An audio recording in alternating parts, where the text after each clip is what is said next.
On va terminer ce voyage dans l'économie régénérative et inclusive. Ce voyage dans les mots aussi, on a beaucoup parlé des mots, ça me fait plaisir. Je vois que tout le monde a suivi la métaphore, donc je vous en remercie. Et avec cette dernière table ronde, où l'idée c'est vraiment d'aller faire un zoom sur 3 projets assez complémentaires, vous allez le voir, dans leur domaine d'activité, et qui développent des mises en pratique très fines et spécifiques finalement, qui peuvent être inspirantes pour... aussi pour compléter les écosystèmes de vos organisations, de vos entreprises, à l'instar de Pocheco. Donc Emmanuel est parti, mais en tout cas, il y a vraiment, et je ne sais pas s'il a eu l'occasion de suffisamment développer cette partie-là, mais en tout cas de comment en fait aussi Pocheco est un écosystème aussi avec d'autres organisations. Et transforme finalement cette zone d'activité en activité régénératrice. Donc voilà, peut-être que ça nous donnera des idées d'écosystèmes à construire avec ces 3 projets-là. Vous avez donc en commun en fait de proposer des activités régénératrices des écosystèmes urbains et ruraux qui répondent à des enjeux qui sont tous liés donc soit à l'hydrologie, la biodiversité, l'alimentation et les sols. Pas mal de sujets qu'on a déjà abordés en fait finalement depuis le début de cet après-midi. Plus particulièrement avec Baptiste Laurent, on va aborder, donc tu es cofondateur et CEO de Vertuo, la question des îlots de chaleur urbains. C'est pareil, on en a parlé tout à l'heure avec Frédéric Tribalo notamment, la gestion des eaux pluviales et la revégétalisation des sols artificialisés, donc plutôt dans les zones urbaines, mais pas que. On va parler aussi d'agriculture régénérative, d'alimentation locale et de revenus agricoles avec toi, Cécile Cabon. Donc, tu es responsable communication et financement de Cultive. Et puis on va parler, alors pardon, je fais un gros raccourci, mais tu vas pouvoir développer d'abeilles et de suivi et développement de la biodiversité avec toi, Michael Van Kutsem, tu es cofondateur et CEO de Biodiversity. Donc ce que je vous propose pour cette dernière table ronde, c'est on va prendre un petit temps pour chaque intervenante de 5 minutes pour qu'ils présentent leur activité. Donc vraiment l'exercice du pitch, quoi.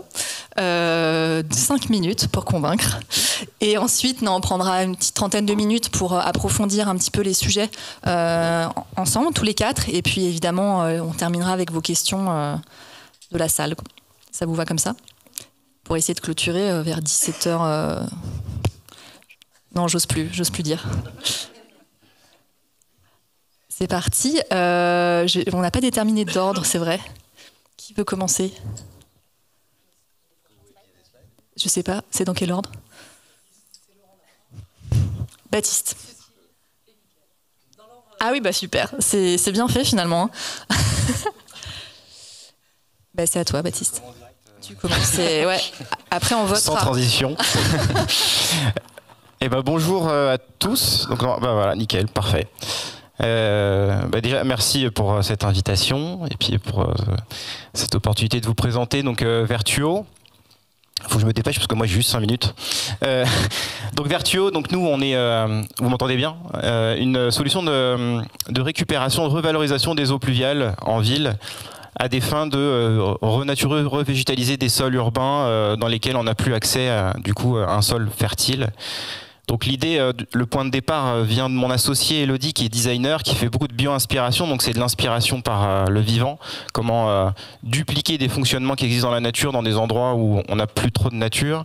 Et l'idée a été de dupliquer le fonctionnement de la nappe phréatique qui existe dans la nature pour la ville. Donc elle a créé un système modulaire qu'on voit en éclaté sur l'écran, qui consiste en une nappe phréatique qui va être dimensionnée selon la région. Donc on a des sortes un peu de modules comme des Lego, adaptés région par région. Une nappe qui collecte les eaux pluviales qui viennent des rues, des trottoirs, des toitures en ville. Ensuite, on a une filtration en 2 qui va filtrer ces eaux, éliminer les polluants urbains, dont les hydrocarbures, par exemple. On élimine 99% des hydrocarbures. Et puis ensuite, la partie substrat, plantation, pour permettre du coup de végétaliser sans aucune contrainte d'arrosage le sol urbain. Donc la finalité, c'est vraiment un module comme ça. Donc je prenais l'image du Lego tout à l'heure, c'est vraiment ça. Des Lego de tailles différentes, adaptés au territoire. Donc on travaille aussi bien aujourd'hui sur la zone méditerranéenne que zone océanique ou le nord de la France. Donc adapté aux pluviométries locales, mais aussi au climat local, par l'adaptation de la palette végétale endémique, qui va du coup reprendre toutes les plantes qui existent sur un même territoire. Donc comment ça s'intègre, hein. L'idée c'est de venir vraiment dans le sol urbain en priorité, donc tous les endroits où il suffit pas juste de creuser dans le sol, mettre de la terre et planter un arbre. Donc typiquement, vous voyez, on a fait un énorme projet sur le parvis de la Défense. Voilà, c'est des typologies comme ça, sur dalles. Donc des modules qui vont s'enterrer, récupérer les eaux de pluie qui viennent sur des sites imperméabilisés existants, comme des routes, des trottoirs, ou vous voyez toutes les conduites d'égouts qui existent, ou venant des gouttières aussi. Donc l'idée c'est de recréer des mini-cycles de l'eau de manière la plus efficace possible, au plus d'endroits possible dans la ville, et de se permettre soit d'être complètement étanche quand on peut pas infiltrer, ou alors vous voyez sur la toute gauche la possibilité de, quand on a accès pas très loin à un sol fertile infiltrant, de pouvoir infiltrer progressivement pour que l'eau elle retourne à la véritable nappe phréatique du sol. Voilà quelques photos, hein. Donc l'idée c'est vraiment d'avoir un aménagement qui est soit complètement fondu dans le paysage. Vous voyez, il y a des aménagements un peu sur la gauche, en bas ou à droite, donc intégrés dans le sol. On se rend pas compte que c'est un aménagement vertueux. Ou alors un petit peu plus visible, comme du mobilier. Donc là, c'est généralement ce qu'on va poser, raccorder à des gouttières. Et donc là, le gros avantage, en fait, c'est surtout d'aller sur de l'actif ancien, des bâtiments anciens, et de pouvoir revégétaliser très rapidement des cours, parce qu'en gros, en une journée, on arrive à revégétaliser 50 mètres carrés sans toucher du coup à la structure. Donc bien sûr, c'est pas une solution à long terme, mais l'idée c'est déjà de commencer à pouvoir revégétaliser rapidement des petites cours d'immeubles en se disant bah tiens oui c'est beaucoup plus agréable, on crée de la fraîcheur, et donc demain qu'est-ce que ça sera quand on pourra faire un projet beaucoup plus ambitieux et donc redévelopper un cercle vertueux par le végétal. Donc les gros avantages, le premier avantage, il est évident, c'est qu'en fait on crée du végétal qui est sans aucun arrosage toute l'année. On tient pendant des canicules de 3 mois, ce qui est au-delà aujourd'hui de ce qu'on peut vivre sur toute la zone au nord de la France. Donc il n'y a pas de complément d'eau, pas de consommation d'eau potable, jamais. Le deuxième avantage, c'est que du coup ça va être ultra économique en termes d'entretien. Donc du coup on réussit à recréer des espaces végétalisés esthétiques, touffus, denses, mais avec beaucoup moins d'emprise de l'homme sur l'entretien. Donc on commence à se dire que finalement oui, le végétal c'est pas forcément un coût. Le troisième avantage, c'est que c'est durable.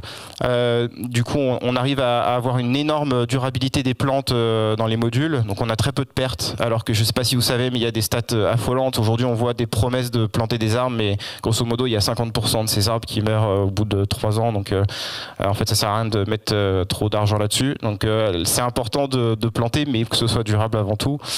Et le quatrième point, c'est la fraîcheur. En fait, comme on arrive à recréer des dispositifs qui marchent avec l'eau, on fait des mesures systématiques de thermographie, donc c'est la température mesurée au sol. Et en fait, on arrive en moyenne à être 7 degrés plus frais de température mesurée au sol comparé à des zones plantées. Donc on va être bien évidemment au-delà de 20 degrés plus frais qu'une route ou un trottoir, ça c'est l'évidence. Par contre, ce qui est important, c'est quand on se compare à des zones plantées dans le même contexte, et en moyenne, là, on va être à 7 en inférieur. Et puis le dernier élément, c'est que finalement, ce que je reprenais un peu tout à l'heure, ce qui est essentiel aujourd'hui dans la ville, bien sûr, on pourrait, avec des milliards, rebâtir toutes les villes et détruire son sous-sol, mais c'est inconcevable à court terme. Par contre, on peut réussir à revégétaliser, renaturer des espaces sur lesquels il y a déjà des dalles, des structures, sans pour autant avoir beaucoup de bouleversements. Et donc aujourd'hui, on arrive en fait à recréer ce cycle de l'eau sur des dalles de 250 kg au mètre carré. Donc pour vous schématiser, c'est des balcons assez fins de 10 cm d'épaisseur. Donc voilà, c'est vraiment réussir à renaturer quasiment tous les endroits dans la ville. Et je conclue avec ce point-là. Je ne sais pas si je suis à 5 minutes, mais je pense que je suis pas très loin. C'est que voilà, vraiment, la singularité aujourd'hui et ce qu'on porte nous comme message, on travaille quasiment exclusivement avec des collectivités, des villes. C'est que aujourd'hui, le végétal, c'est pas forcément une dépendance à l'eau. Donc c'est très important de renaturer pour adapter nos territoires au changement climatique, mais que si on arrive à renaturer en créant du végétal indépendant de l'eau, autonome en eau, on arrive à créer des espaces qui sont très qualitatifs, esthétiques et qui apportent tout le confort derrière pour les usagers. Voilà. Et bravo, j'ai pas chronométré moi. Merci beaucoup. Je propose qu'on entende un peu tout le monde et ensuite on fera une petite plongée un peu plus dans chaque projet. Cécile, du coup, c'est à toi.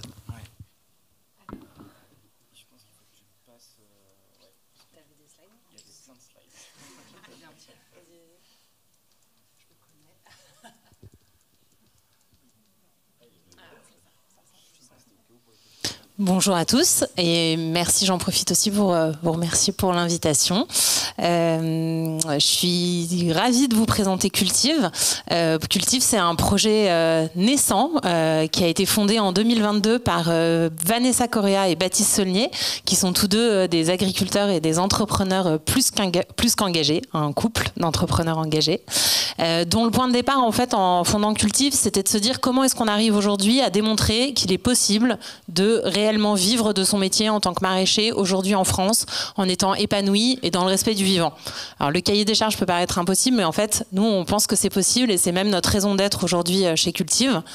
Le problème, c'est que les chiffres sont pas fondamentalement avec nous, parce qu'on sait aujourd'hui, on estime, alors c'est un des sujets sur le maraîchage, on n'a pas beaucoup de chiffres, mais on estime aujourd'hui que, c'était Julien Normandie, quand il était ministre, qui avait évoqué ce chiffre-là, que 70% des maraîchers qui s'installent aujourd'hui en France mettent la clé sous la porte à 4-5 ans d'activité. Donc c'est pas une très bonne nouvelle. L'autre mauvaise nouvelle que vous connaissez au moins aussi bien que moi, c'est que la moitié de nos agriculteurs seront partis à la retraite dans les 10 ans qui viennent, même si ce chiffre reste stable au fil des années qui passent, mais on continue de dire que la moitié des agriculteurs vont partir à la retraite. Et donc ces deux choses cumulées, en gros, on a moins d'agriculteurs, on a des agriculteurs et des maraîchers qui s'installent, mais qui n'arrivent pas à pérenniser leurs installations. Du coup, ça crée des tensions, tant sur le foncier, les banques, les investisseurs. Ça crée des situations aussi familiales qui sont complexes, avec des investissements, des crédits. Bref, beaucoup de dommages collatéraux. Et du coup, la question qu'on s'est posée, c'est comment est-ce qu'on arrête en fait cette boucle infernale, et comment est-ce qu'on réussit à transformer ces 70% de taux d'échec en 70% de taux de succès. Et la bonne nouvelle, c'est que on a des éléments, en tout cas, pour aller vers ça. Et c'est quelque chose sur lequel on reviendra parce qu'on en avait parlé, mais en tout cas chez Cultive on n'a pas du tout d'ambition d'avoir, il n'y a pas d'idéologie. Notre travail aussi, c'est de faire en sorte de rendre accessible ce succès, et on va regarder comment par la méthode, le travail, mais vraiment on n'est pas dans un fantasme d'une agriculture qui va se mettre à fonctionner tout à coup.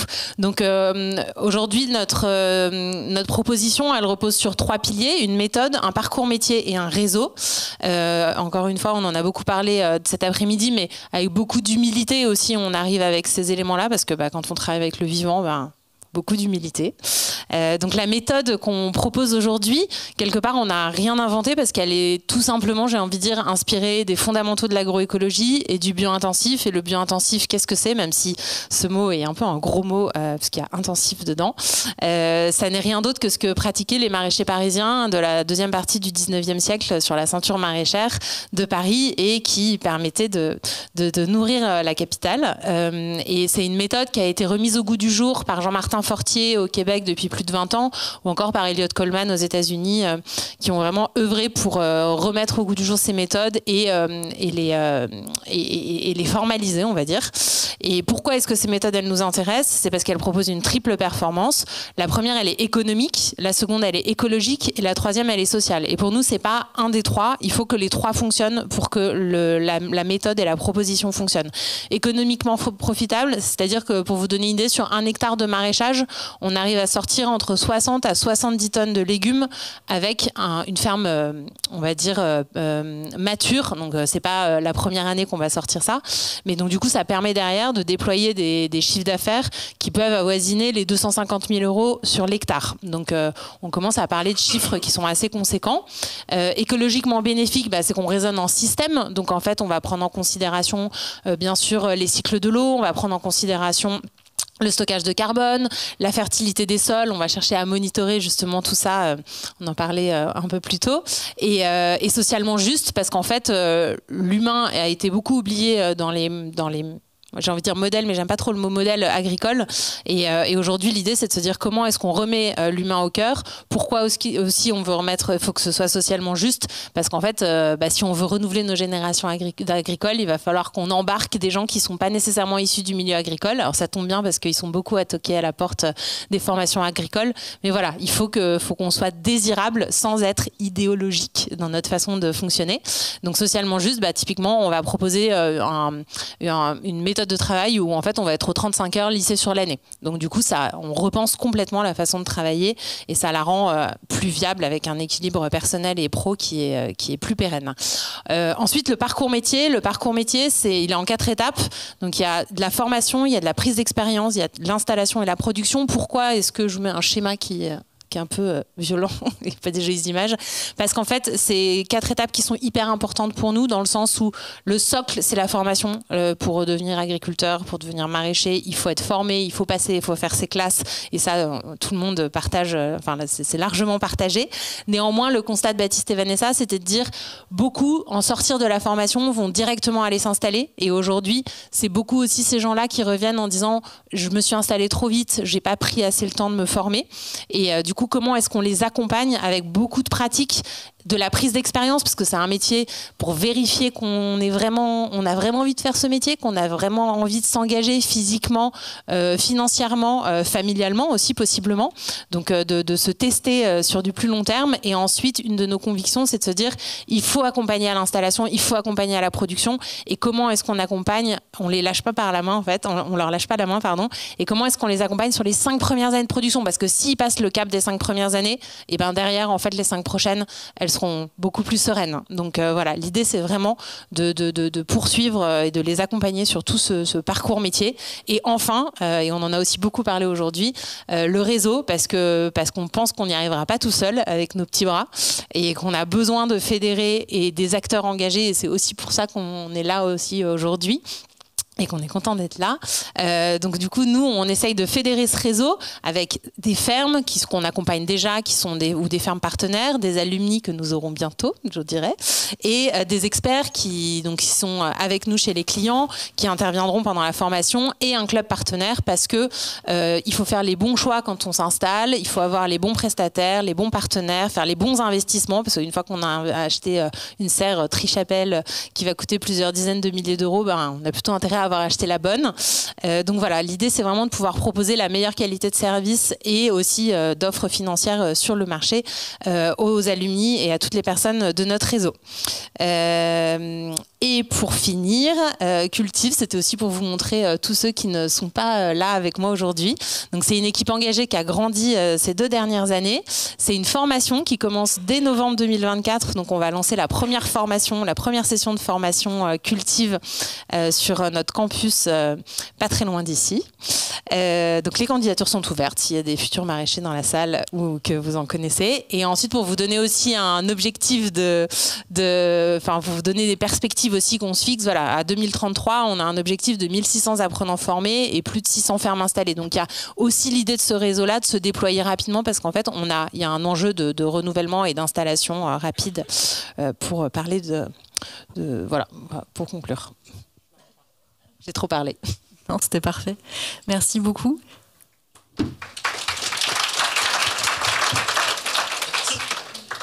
Et donc, Michael van Kutsem va nous parler de biodiversity. Excuse-moi d'écorcher ton nom à chaque fois. C'est toujours le cas. Bonjour à tous, merci pour l'invitation aussi. Donc je m'appelle Michael, je suis fondateur de Biodiversity. Je vais vous parler de biodiversité parce qu'on aide les entreprises et pouvoirs publics à devenir des références tant au niveau stratégique qu'opérationnel. Et alors la biodiversité, c'est quoi? D'abord, c'est la régulation. Donc régulation climatique pour éviter la sécheresse, par exemple. C'est le support au sol pour avoir des sols fertiles. C'est l'approvisionnement, par exemple du houblon. Et tout ça donne la bière. Et donc je suis belge, l'entreprise est belge. Et ça, ce sont les services écosystémiques. Ces services, en fait, sont la base de tout ce qu'on fait. Alors aujourd'hui, vous le savez tous, la biodiversité est en déclin. Donc normalement, ça doit avancer, mais voilà. Plus ou moins 70% des populations d'espèces ont décliné depuis les années 70. Et c'est principalement dû à 5 causes. La première cause, c'est l'utilisation du territoire. La deuxième cause, mais j'en parle pas, c'est l'extraction de ressources. Ensuite, il y a le changement climatique et la pollution. Donc la pollution, aujourd'hui, dans 90% de la population vit dans des secteurs pollués et on retrouve des pesticides dans plus ou moins 45% de nos aliments. Et puis, il y a les espèces invasives. Et étonnamment, en fait, on s'est rendu compte il y a 10 ans qu'il n'y avait pas de solution pour monitorer ces 3 causes de disparition de la biodiversité à une large échelle. Et on s'est rendu compte que la meilleure solution, elle était liée à la nature, et plus spécifiquement à ce petit animal qui n'arrive pas, voilà, aux abeilles. Pourquoi? Parce que comme vous voyez là, les abeilles, elles vont récolter du pollen.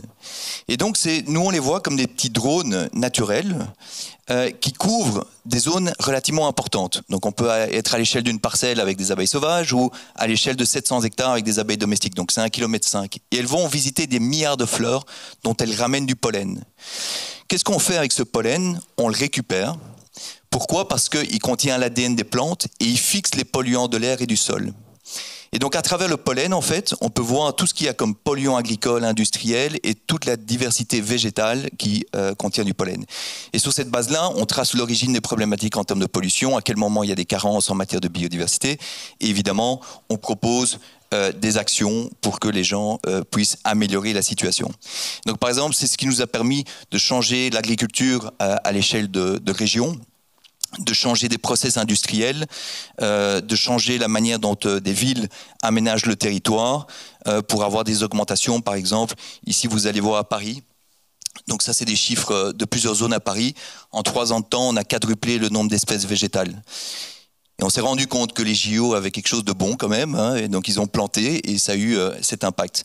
En dessous à gauche, vous voyez des diminutions de pesticides. Donc ça, c'est à l'échelle d'une ville en Belgique où on a diminué de 40%, 30 à 40% l'utilisation des pesticides qui étaient problématiques. Et en dessous à droite, vous voyez, c'est une carrière.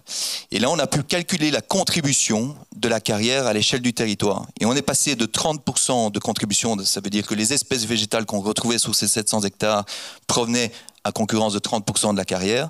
Et en changeant les pratiques, on est monté à plus de 50%, avec un impact positif pour eux dans le cadre de l'obtention de permis et autres. Et donc, on travaille pour un ensemble d'acteurs, agroalimentaire, l'eau, protection de l'eau, l'industrie, panneaux solaires, énergie renouvelable et les villes.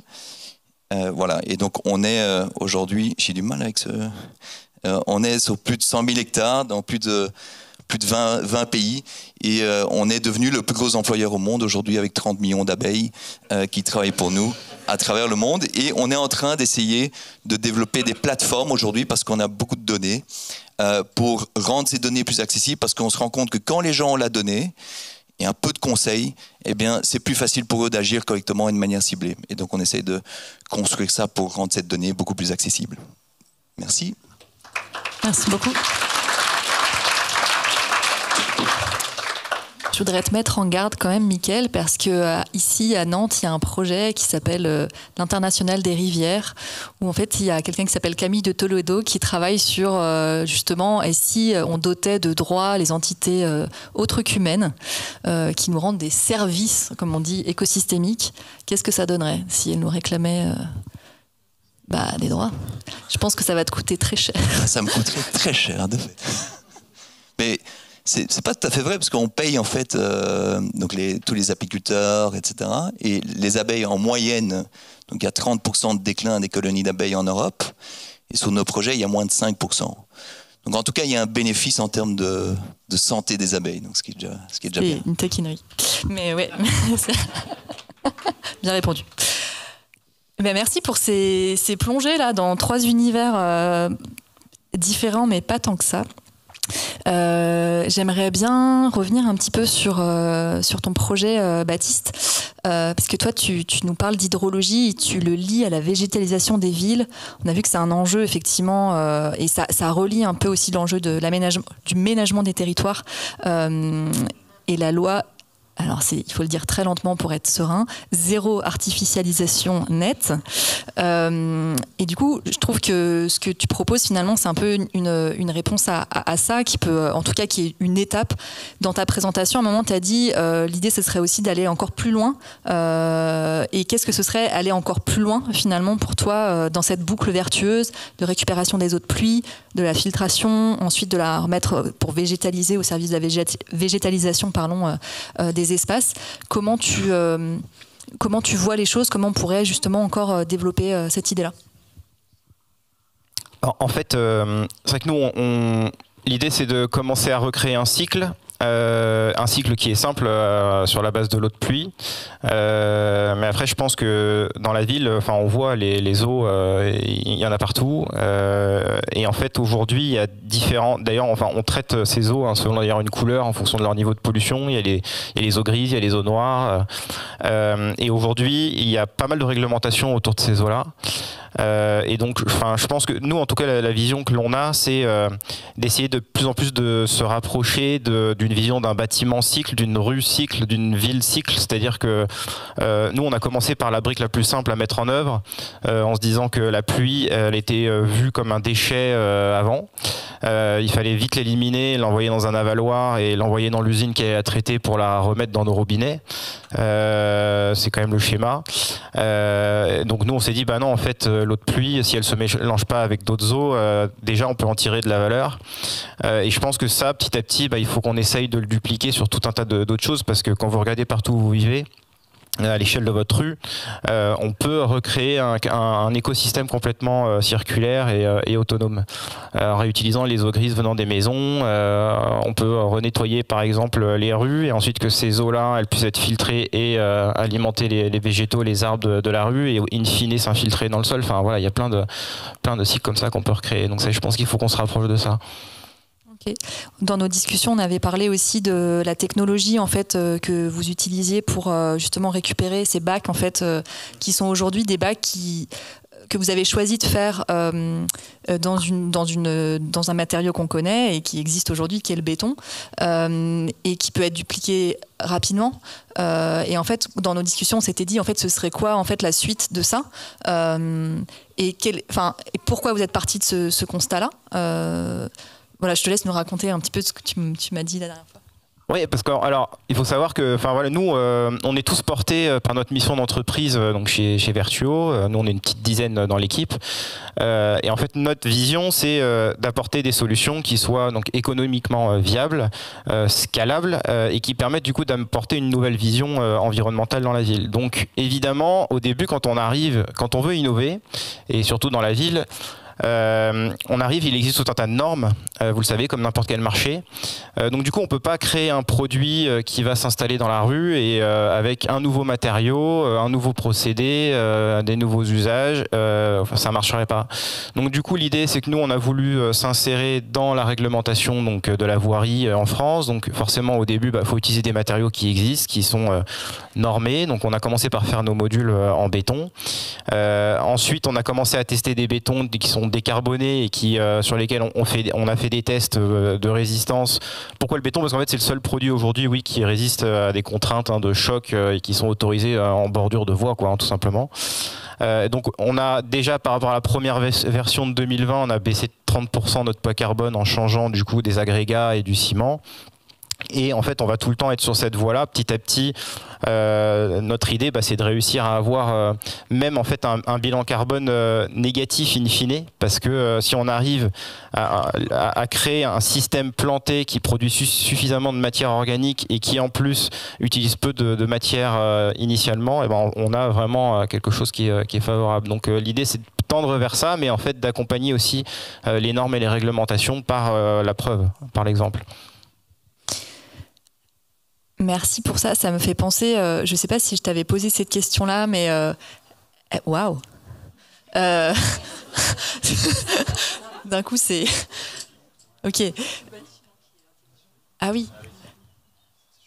Ok. La question que je m'étais posée, c'était parce que tu disais qu'en fait finalement ces eaux, en fait on se rend compte que ces eaux pluviales, elles sont polluées, elles contiennent une certaine pollution, donc en fait il y a nécessité en fait de les filtrer. Là je sens que j'ai perdu 90% de l'attention de la salle. C'est formidable. C'est qu'est-ce qu'on on les referme. Ok.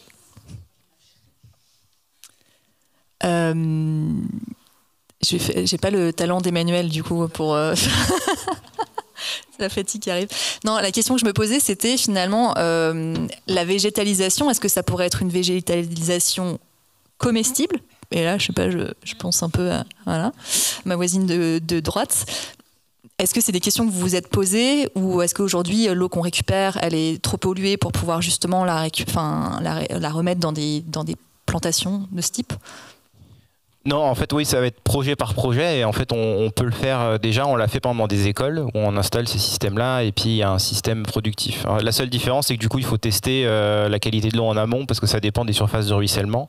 C'est pour ça qu'on dit souvent l'image qu'en gros, il faut essayer de collecter l'eau de pluie le plus rapidement quand elle tombe parce que le moins elle ruisselle sur des surfaces, le moins elle a de la chance de se polluer d'autres éléments.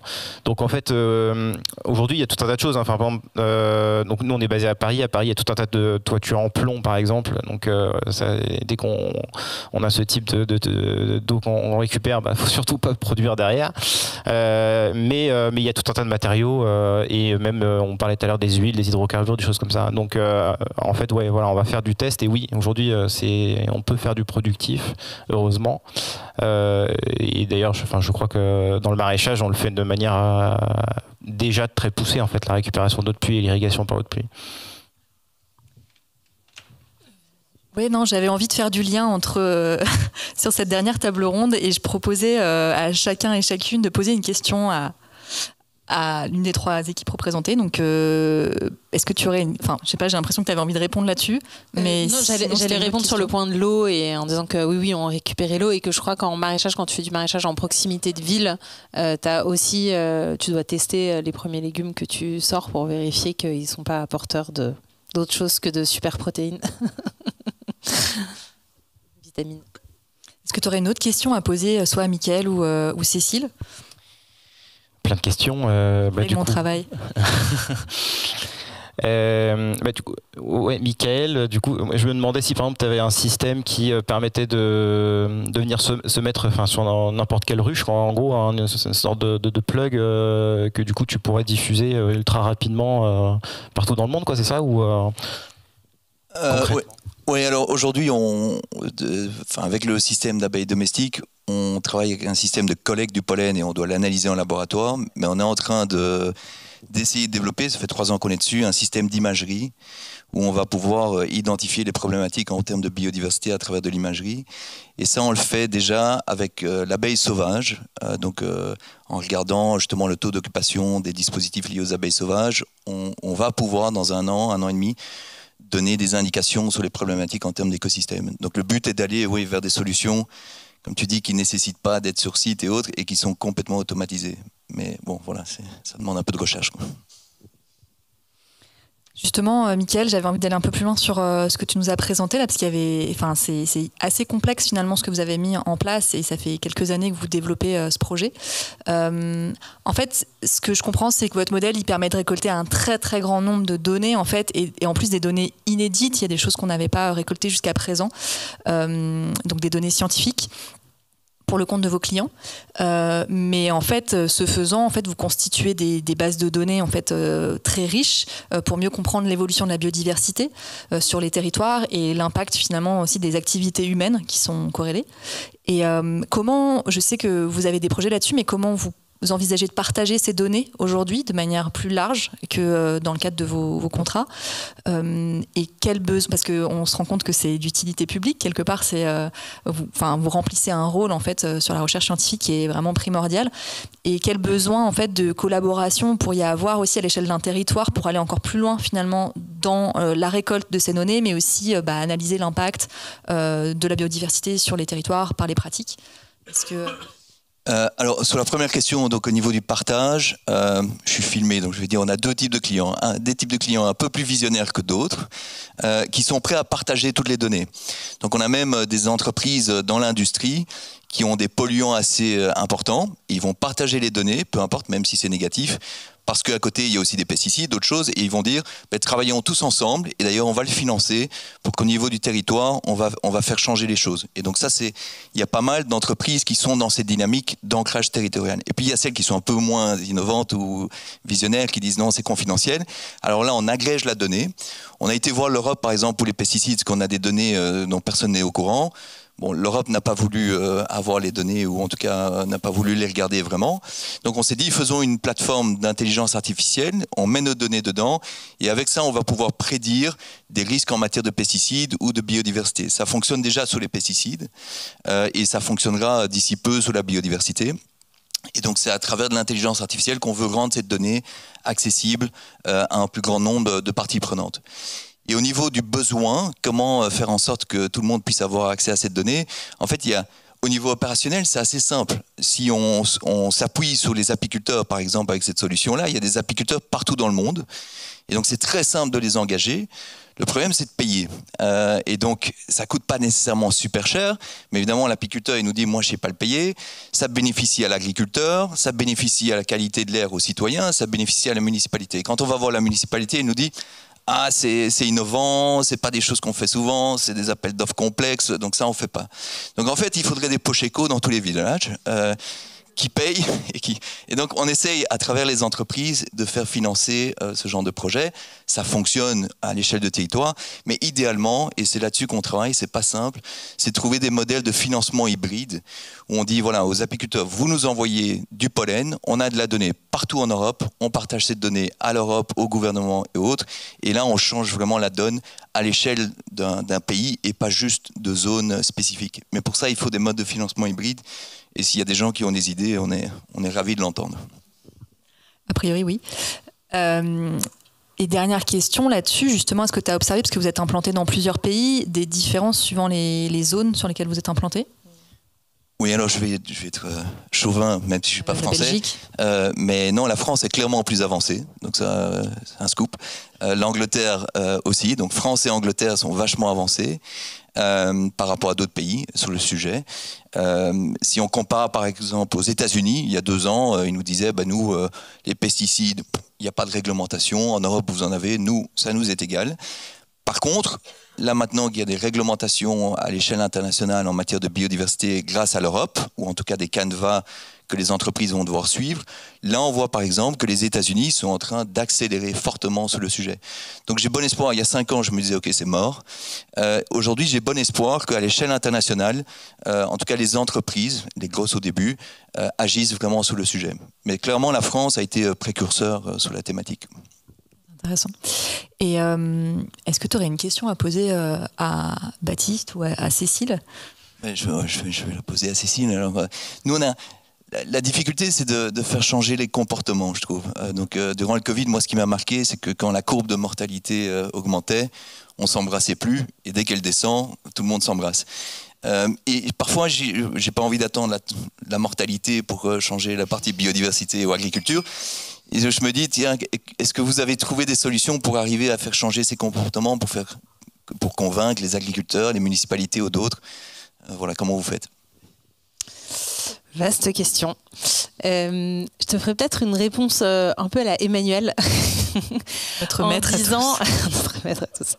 En disant que justement, je pense que la posture, en tout cas, qu'on essaye d'avoir, c'est de ne pas essayer de convaincre et plutôt essayer de, on en parlait aussi un peu plus tôt dans l'après-midi, de faire la démonstration, la preuve par l'exemple, un peu de montrer que ça fonctionne pour essayer d'inspirer et derrière d'essaimer en disant, voilà, après chacun va y voir une méthode qui le satisfait ou non, ou il trouvera ce qu'il souhaite. Mais du coup, ce que je trouve assez réjouissant là-dedans, c'est qu'en effet, on est proactif parce que nous on avance et on continue, on trace notre sillon, mais quelque part après qui veut s'y joindre, et du coup c'est ça aussi que je trouve assez réjouissant dans ce genre de démarche, quoi. C'est que et puis moi j'ai un tropisme, je viens du monde de la communication, donc où je suis assez convaincue qu'il y a tous les récits, on en a aussi déjà parlé, mais tous les récits sont à réinventer, et surtout en matière d'agriculture aujourd'hui et en maraîchage en particulier. Il y a des cas particuliers, il y a des personnalités qui émergent, mais comment est-ce qu'on a réussi à écrire un récit collectif et à faire société, à faire collectif aujourd'hui sur les sujets de l'agriculture, en réconciliant les urbains et les ruraux. En fait, je trouve qu'il y a un enjeu de dépolarisation aussi du débat. C'est très dur, et même moi, quand j'ai fait ma transition, j'ai trouvé ça très sportif de me confronter, entre guillemets, à plein de façons de penser différentes dans le monde de l'agriculture que je découvrais, en fait. Et du coup, j'étais là, mais non, on m'a dit ça la dernière fois, on peut pas me dire un truc différent ce coup-ci, parce que sinon, comment je continue à apprendre, en fait? Et du coup, cet exercice-là et cette gymnastique, alors moi, ça a été sportif, et ça l'est toujours, et je trouve ça hyper intéressant, mais j'ai l'intuition que j'ai l'impression qu'on doit un peu tous en passer par là quelque part, sans vouloir faire d'injonction, mais c'est un chemin personnel, mais néanmoins j'ai l'impression que voilà, faut qu'on se confronte et qu'on dépolarise le débat pour se confronter à d'autres avis et comprendre que finalement c'est un peu comme dans le vivant, en fait tout fonctionne ensemble et que c'est avec aussi des gens avec qui on n'est pas d'accord et qu'on réussira à construire ce qu'on espère voir advenir demain. Donc oui et non. Ouais. En fait, le projet de Cultive, quand tu m'en as parlé, je me suis dit waouh, c'est extrêmement ambitieux. C'est-à-dire qu'il y a non seulement en fait cette idée de contribuer à déconstruire les mythes liés à l'agriculture, à l'alimentation, d'aller se confronter justement à cette diversité de vision aussi sur le vivant, sur les pratiques agricoles et tout ça, parce que après l'idée c'est qu'il faut faire des choix aussi sur différentes écoles qu'on va suivre. Mais donc il y a cette idée-là. Dans un système qui est quand même bien ancré, un système agricole actuel qui est quand même bien ancré, mais vous souhaitez à la fois donc former des maraîchers et des maraîchères, mais aussi accompagner les fermes dans leur structuration, donc dans une forme de viabilité économique ou économique. Et ça nécessite, et les mettre en réseau aussi pour leur faire bénéficier d'une sorte de recherche et développement, on va dire, dans le domaine, pour que justement cette viabilité, cette viabilité soit pérenne, c'est redondant. Mais en tout cas, l'idée c'est de se dire comment vous arrivez en fait à embrasser, vous allez arriver à embrasser, parce que c'est un projet naissant, cette vue complètement globale. Et moi je trouve qu'elle est maligne, parce qu'en fait c'est écosystémique. Forcément, si on veut retravailler la manière de cultiver nos sols, en fait il faut retravailler la manière dont on forme les gens qui le font, dans les structures dans lesquelles ça se passe, et comment en fait ça aussi ça interagit avec les territoires. Et c'est la question sur laquelle j'avais envie d'atterrir, c'est en fait finalement de quoi vous avez besoin vous aujourd'hui pour vous implanter, pour réussir en fait, et j'imagine que c'est pas en étant tout seul Cultive, mais tu parlais de ce réseau, mais j'aimerais bien que tu reviennes un petit peu là-dessus plus précisément. Complètement, c'est vrai que quand je suis arrivée sur le projet il y a bientôt 1 an, en fait, c'est vrai que Baptiste et Vanessa, ils mettaient vraiment le réseau au cœur. Du coup, c'est quelque chose que j'entendais parce que ça me paraissait important. Mais je pense qu'aujourd'hui, alors qu'on est en phase d'acquisition d'une ferme, qu'on a traversé beaucoup d'institutions, on est passé par beaucoup de rencontres de responsables sur les territoires, de politiques, etc. Je comprends encore mieux l'appréhension dans le fait d'appréhender très en amont cette notion de réseau, parce que mais dans le fond la réponse, c'est un peu ce que tu disais, c'est que c'est écosystémique. En fait, je pense que nous, Cultive, on n'est rien d'autre finalement que comment fonctionne le vivant, en fait, et ce qui se passe dans le sol, et qu'en fait tout le monde la coopération dont on parlait, et on se dit en fait comment est-ce qu'on réussit nous à recréer notre maillage sur le territoire avec les acteurs qui font la société aujourd'hui, en fait. Donc du coup, pour moi l'enjeu c'est comment est-ce qu'on réussit à parler à tout le monde, pas en faisant de la langue de bois, mais juste en expliquant, non pas en essayant de convaincre, mais en expliquant, en démontrant que ça fonctionne, en rencontrant des gens, en allant sur le terrain, en faisant venir. Je me souviens, Baptiste et Vanessa, ils disaient à chaque fois, il y a une ferme que Cultive a accompagnée il y a 2 ans qui s'appelle une ferme du Perche. À chaque fois qu'ils emmènent quelqu'un sur une ferme du Perche, en fait, ils disent c'est magique en fait ce qui se passe. Il n'y a plus besoin de mettre des mots en fait sur qu'est-ce qu'on pense qu'il faudrait mieux faire ou quoi. C'est juste, c'est même pas la preuve par l'exemple, c'est la preuve par la beauté, par le fait que c'est beau, c'est productif, ça remplit le ventre parce qu'après ça se termine souvent en déjeuner à base des légumes de la ferme, etc. Donc il y a cette transmission, je pense, et vraiment ce côté réseau un peu comme le mycélium qui va se répandre, mais du coup pour collaborer et essayer de travailler ensemble, et je pense qu'un des secret, et on l'a aussi vu notamment en allant sur le salon de l'agriculture cette année, c'est comment est-ce que vraiment on réussit à parler à tous, parce que ça va prendre du temps, parce qu'en fait dans toutes les institutions, même celles qu'on pense être les plus fermées, en fait il y a des gens qui nous tendent la main et qui sont curieux, qui sont ouverts, et voilà, moi j'ai vraiment ce sujet de dépolariser et de se dire comment est-ce qu'on réussit à travailler tous ensemble. Et là, je parle beaucoup de politique, d'institutions, mais c'est aussi avec les citoyens. On en parlait tout à l'heure, la sécurité sociale de l'alimentation. J'ai envie de dire, c'est un récit formidable, mais c'est aussi une solution parce qu'en fait, ça existe aujourd'hui et c'est en test dans plusieurs villes en France. Et ben voilà, c'est aussi quelque chose sur lequel on a envie d'aller parce que c'est inspirant et parce que ça fait partie des solutions qui créeront demain. Mais voilà, je pense qu'il y a autant de maillages que de territoires sur lesquels on arrivera. Mais l'idée, c'est de ne pas oublier le consommateur aussi final, parce qu'on sait que sur les productions bio aujourd'hui en France, il y a un enjeu aussi de reconvaincre les gens que le bio, c'est pas plus cher. Le bio, c'est, pour le coup, là, il y a un petit sujet peut-être de conviction, en tout cas de communication sur ce sujet-là pour refaire la démonstration en fait de pourquoi est-ce que c'est intéressant, en tout cas pour tous et pour chacun, d'aller vers ce type d'agriculture, en tout cas. Et qui n'est pas la seule solution, mais qui est un des éléments, une des solutions parmi toutes les solutions qui existent aujourd'hui et qui doivent faire leur chemin. Est-ce que tu aurais une question à poser à Baptiste ou Mickaël? Alors, tu m'as un peu pris ma question pour Baptiste. Ah, zut. Mais non, mais ce que je trouvais très intéressant, plutôt peut-être une remarque pour Mickaël, c'est que quand on en discutait un petit peu plus tôt, mais le fait de partager ou non les données, je trouve que c'est les réactions des entreprises avec lesquelles vous travaillez, je trouve ça intéressant et aussi assez inspirant de se dire ok, on sait qu'on n'a pas les bons résultats, qu'on n'est pas parfait, mais on y va parce qu'en fait on croit dans quelque chose de plus haut que ça, et en fait on embarque tout le monde. Donc je trouve que même le lien que vous faites entre les agriculteurs et les entreprises, il est essentiel, et dans ce truc de comment est-ce qu'on fait sauter les verrous et qu'on fait en sorte que les gens réussissent à se reparler sans se crier dessus, je trouve ça intéressant. En plus, avec des chiffres, ça peut permettre d'avancer plus vite. Oui, en fait, au-delà de partager les chiffres et autres, ils partagent beaucoup plus que ça. En fait, ils commencent à créer un projet de communauté. Et donc, en fait, il y a un gagnant-gagnant à tout niveau. Donc, c'est au-delà de la donnée, ils partagent beaucoup plus que ça. Ouais.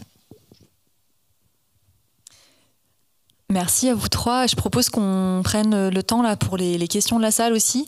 Oui, du coup, il y avait une solution pour tous tes problèmes, je crois, Mickaël, qui était par là-bas. Il y avait une idée de financement hybride, apparemment. Tout à l'heure, ça a réagi à ce moment-là, en tout cas. Bon, merci beaucoup. Je propose qu'on s'en reparle après. Ça, c'est bon signe, généralement. Par contre, j'ai une question, du coup, qui effectivement concerne le financement, mais pour Cécile. Du coup, si tu peux nous expliquer un peu comment vous amortissez en fait les financements de projets dans l'installation, parce que j'imagine que c'est le moment où les coûts sont les plus élevés, et en fait, du coup, la récolte probablement n'y est pas encore.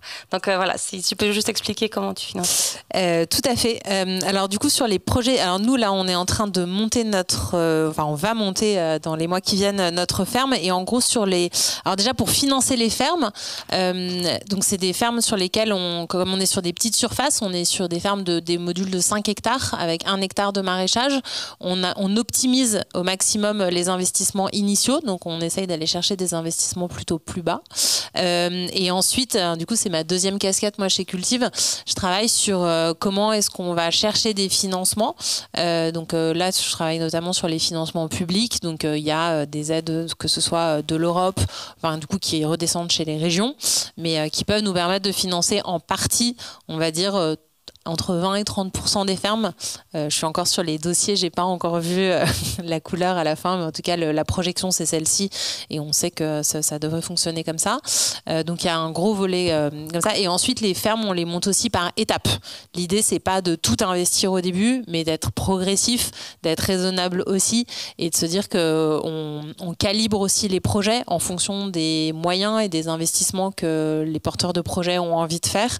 Donc c'est vraiment pas du tout un modèle justement qu'on va dupliquer et qui va être soit trop important financièrement, soit mais donc du coup on essaye vraiment de personnaliser, de calibrer, et donc le financement là il y a l'apport personnel que les gens feront, il y a les aides et financements qui viennent derrière, et après en fait il y a la vente, donc dans les revenus qu'on a, il y a en effet le maraîchage qui est vraiment l'activité principale.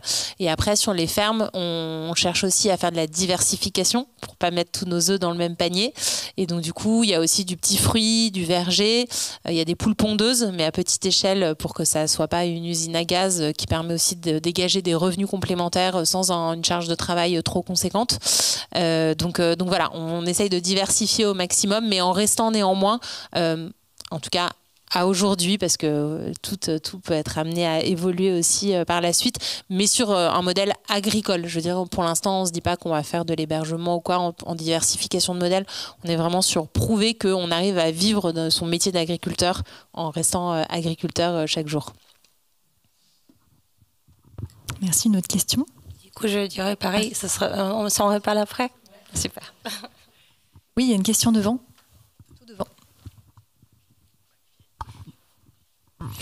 Il y a une question pour Michael sur le modèle économique. Comment ça fonctionne chez vous? Alors, j'aime bien le comparer au modèle de l'efficience énergétique. Donc, vous mettez dans un bâtiment des data loggers, des capteurs de données.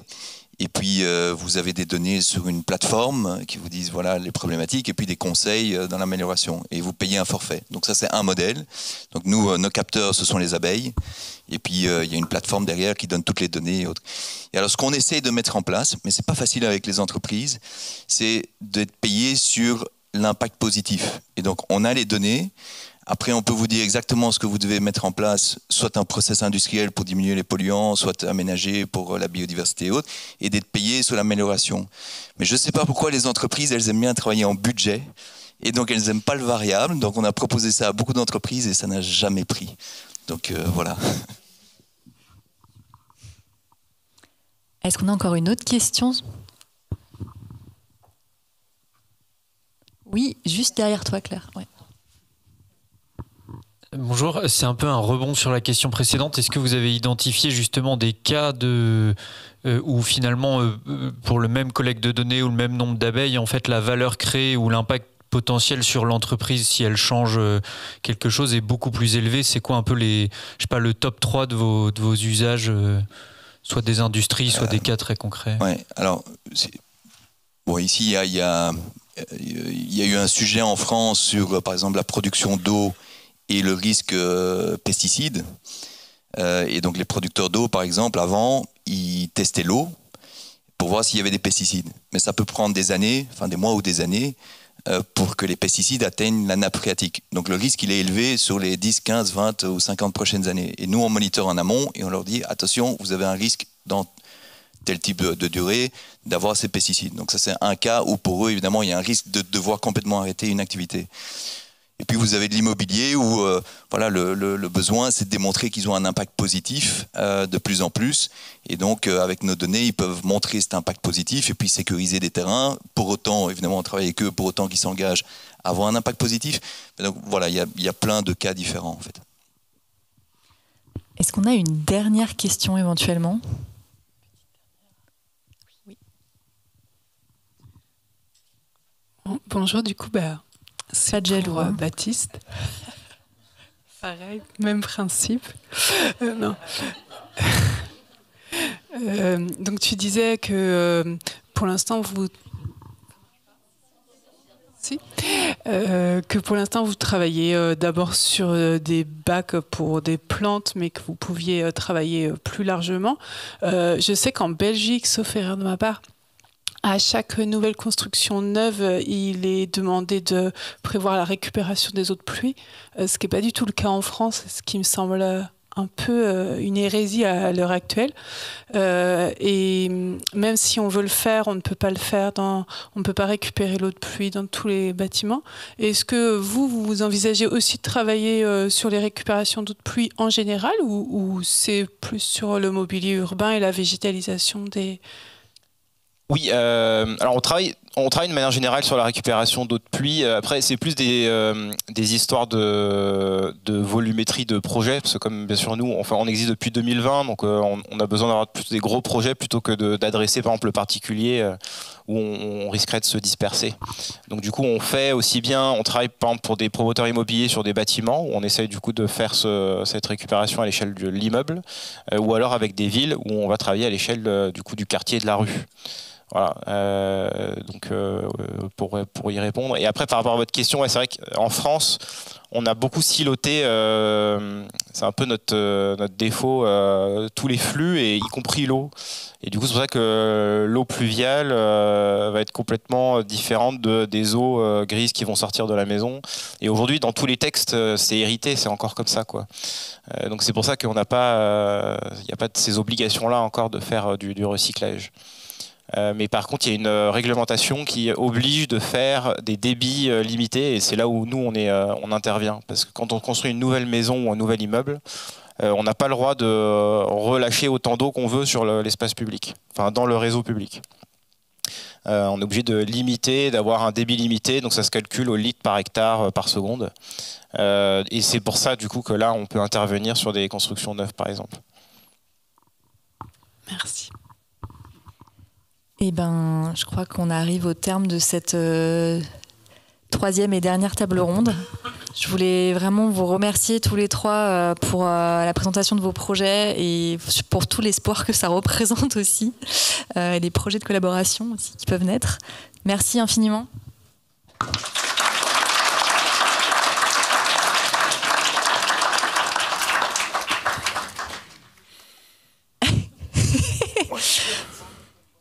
Alors, on se refait très très vite tout ce qui s'est passé. C'est bien pour conclure. C'est pas, enfin, j'aurais pas fait mieux parce que c'est très difficile de faire une conclusion, une synthèse après tout ce qu'on a parcouru. Je vous remercie infiniment d'avoir été là, attentive et attentif pour brasser toutes ces idées, pour évoquer tous ces enjeux. Jouer avec les mots aussi, enfin c'est pas uniquement jouer, mais c'est en tout cas leur porter de l'attention. Et se mettre en lien, c'est un projet qui est porté par la CEC Ouest, Charrier, Avenir, etc., mais qui est aussi porté par le Family Business Network. Et j'aime bien cette notion de famille, parce qu'en fait je me dis d'entreprise familiale, parce qu'elle contient en elle-même cette notion d'entraide, et je pense que c'est quelque chose qui est de coopération, et c'est quelque chose qui a irrigué un petit peu toutes nos conversations jusqu'ici. J'avais envie de terminer sur un autre conseil de lecture. C'est Glenn Albrecht, Les émotions de la Terre, de nouveaux mots pour un nouveau monde. Si vous ne le connaissez pas, je vous invite vraiment, vraiment à vous plonger là-dedans. C'est passionnant parce qu'en fait, Glenn Albrecht, il invente des nouveaux mots pour essayer de dire ce qu'on pourrait vivre ou décrire les émotions qui sont liées à ce qu'on est en train de vivre, en tout cas. Et il nous propose, et j'aimerais bien terminer là-dessus, en fait, de passer de l'anthropocène à la symbiocène. Donc l'anthropocène, la symbiocène, ce serait vraiment l'ère de l'histoire de la Terre qui serait basée sur la symbiose, succédant à l'anthropocène. Donc au symbiocène, l'empreinte des humains sur la Terre sera réduite au minimum. Toutes les activités humaines seront intégrées dans les systèmes vitaux et ne laisseront pas de traces. Voilà, et comme j'aime bien les mots et les citations, après c'est fini, hein, la dernière. En fait, on peut avoir l'impression, à l'issue de ce genre d'événement, qu'on se sent bien inspiré, qu'on a rencontré des gens bien inspirants, et quand on sort de là, à te dire, mais mince, par quoi je commence? Et je suis tout seul, ou on est très peu à faire ça. Un petit peu le principe de réalité qui nous rattrape. Margaret Mead dit « Ne doutez jamais qu'un petit groupe de personnes peut changer le monde. C'est toujours ainsi que le monde a changé. » Voilà, je voulais terminer là-dessus et remercier surtout infiniment Claire et Jonathan qui ont organisé cette journée, mais pas que, aussi toute la famille, tout le groupe Charrier qui nous a accueillis ici. Et à la technique, Johan, Léo et Maxime, c'est ça? Ouais. Non, oui. Et Corentin. Et vous aussi, merci beaucoup.